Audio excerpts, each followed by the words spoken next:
factors we should consider in deciding who our president is.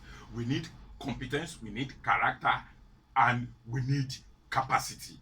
And you will know, you see, character is what is deficient across all. Because you find out that some people appear to have the confidence that they require, they seem to have capacity because we're talking about ability to manage, but character, they are deficient. They're deficient in their character, and you see a lot of oppositioners against these old people, but it's strictly on character. But I know now that what is important to us at this time around is to be able to have a checklist, to be able to determine, set a definite criteria. And you must also know that the issue of zoning, issue of rotation is not in our constitution. It is the knowledge of man. So when we talk about fairness and equity, that's why they're saying it should come to South. But I mean, the various political parties still can determine what they're doing. You will see now that that is why when they were even asking for the direct primary, the president himself rejected it, and he said parties should be given opportunity to adopt what they want to do. So which means there is a kind of consensus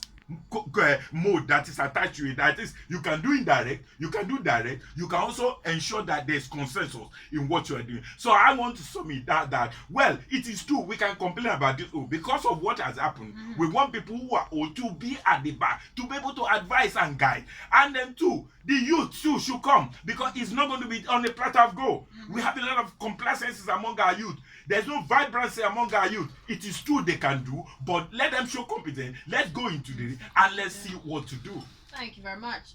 Coming from the Vanguard, the next headline: forget politics, fight Port Harcourt suit. APC tells Governor Wike.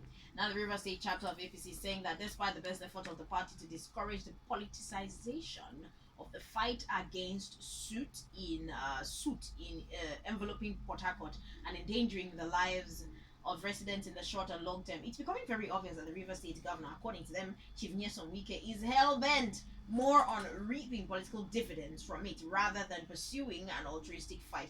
And according to them, our concern is that such a motive will ultimately stall the effort. Now, according to the opposition party, they're saying, in defending the many years I took the governor to wake up from a deep sleep over the suit challenge, it is disheartening to find that the state governor is blaming everyone else but himself for doing nothing over the past 6 years in addressing the deadly suit.